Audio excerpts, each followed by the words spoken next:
All right, Shalom. First and foremost, giving all praise, glory, and all that's due to Yahweh Bashem, Yahweh Shai, Bahashem, Rakak, Wadash, and double honors to the elders and apostles of Great Millstone who rule well. Peace and blessings to the hopeful elect, and Shalom to you brothers out there preaching and teaching in the highways and byways in sincerity and in truth. Shalom, Barakathum. You don't owe anything to anybody, man. All right, and I speak, in the matter of people outside of the truth, really.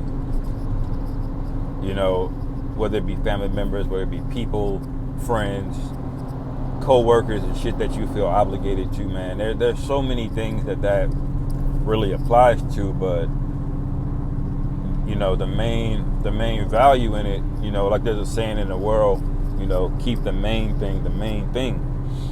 All right. And the scriptures speak about that in Matthew. Let your whole eye be single, all right, so that your whole body is full of light. Now, that doesn't mean you don't tend to matters inside your family and friends, and you don't have to deal with coworkers. You don't have to work late sometimes or do this and do that. But your priority, man, you got to remember that you have to save you, man. All right, we're about to go into a stage where it's going to be a every man for himself category. Now, ask yourself, out of every man outside of the truth, who's really going to stand there with you when there's no bread on the shelves at Walmart? Okay, when bottled water is scarce, okay, you're going to have people digging into sewers, man, trying to dry water out and boil it. Okay, in those days, what are those people that you are surrounded by, what are they going to do in that day, man? All right? So ask yourself, what really do you owe these people? Because I can tell you right now, they might act like they owe you something. They may say they obligated and feel obligated to do certain things for you. But at the end of the day, when it comes to putting the pen to the paper, the pedal to the metal, whatever the metaphor you want to use, what's going to happen? A lot of people are going to bitch up, man. A lot of America is full of bitch ass niggas, okay? And because the niggas are hoes, all right, the women are even worse, okay? And a lot of that comes from them being in single mother homes and all of that different mechanisms for how all of these things came to be. But ultimately, man, you got to look out for yourself, all right? Outside of this truth, man. Outside of the brotherhood, okay? Nobody else understands the things that we're going through, now, and they most certainly not going to understand what the hell is going on with them or in the world, man. When all hell breaks loose, one of the main plagues is going to just be confusion, man. People are going to still be trying to hold on to hope. They're going to hope that, Walmart's going to restock the shelves, and they're not. All right? They're going to hope the power comes back on, and it's not. Okay?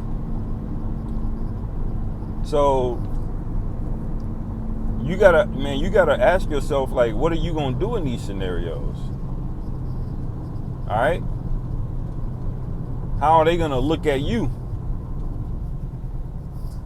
If they're not preaching the word, all right, if they're not being a help into this truth, if they're not a believer in sincerity, the Lord is going to do away with them. And that's the hard and that's the bitter part. There's a lot of people in our lives that we like. We might even love them. Might be a woman. I like a lot. There's some Edomites at work I'm cool with. I like them. There's some friends in the world that I like, man. Friends that I if they call me up, I would do the best that I can, But I understand things are temporary, man. These are temporary relationships, brothers. These are not gonna last forever. You use them as a means to get on the chariot, man. Okay, that's where your eyes got to be focused. You don't owe anybody a motherfucking thing in this society.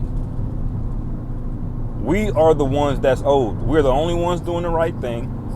Everybody out here is willing to take, and never give anything back.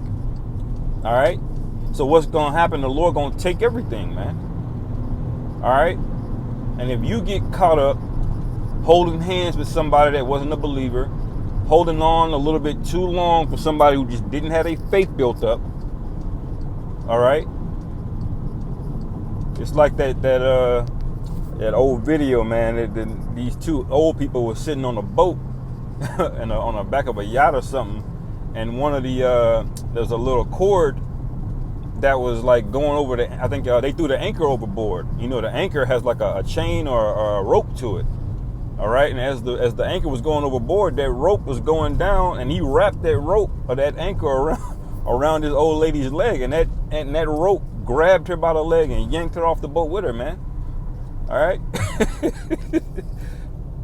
and you don't want to be that guy, man.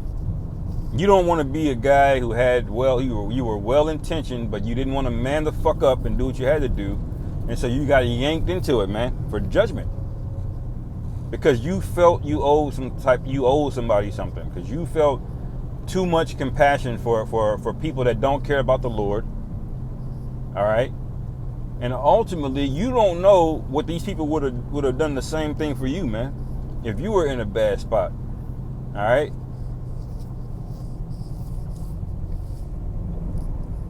So that's the message that we gotta push out to each other, man, because we're gonna go into a time where when all hell starts breaking loose, brothers are gonna get separated, man. You might be with family, all right, and being away from your brotherhood and closer to your family, you get caught out there. You might get weak. You know, you might feel the need to, you know, and we're supposed to hold strong, man. We're the standard, all right. We're the rock in this thing. The scriptures speak about us rejoicing when all hell's breaking loose in Job and Isaiah.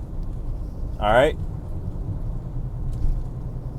And part of that rejoicing, although it sounds counterintuitive, part of that rejoicing is going to be a cold spirit. Why is it going to be? How can it be a cold spirit and we're rejoicing? Well, because it's going to be cold because other people around us are going to be catching holy hell, man. And we're not going to give a fuck about them. And that's the cold aspect of it. All right?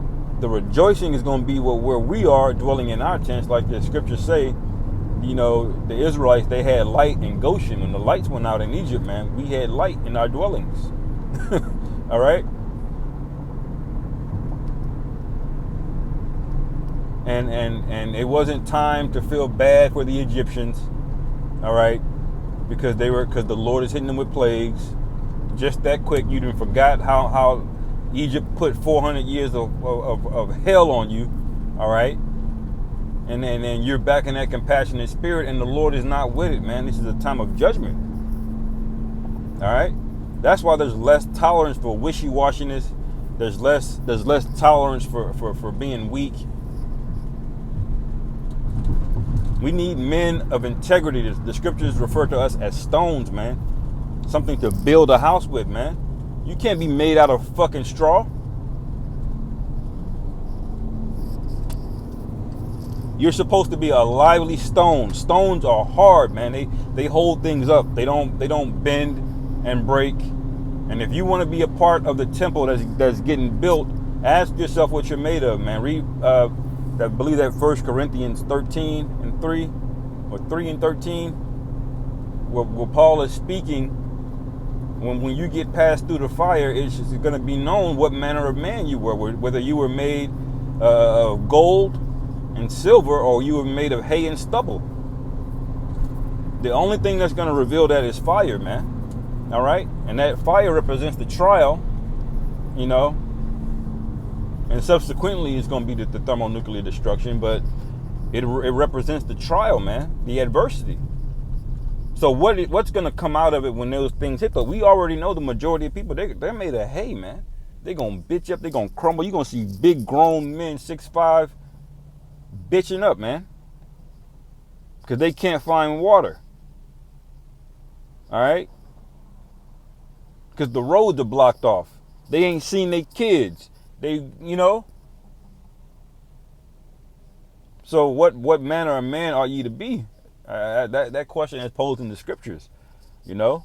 So meditate on that, brothers. You know, I'll end it there, man. Lord willing, this is edifying. Call hello Yahweh Bashim Yahweh Shai Bahashim Rachakwadash Wa Abba Babal and Shalom.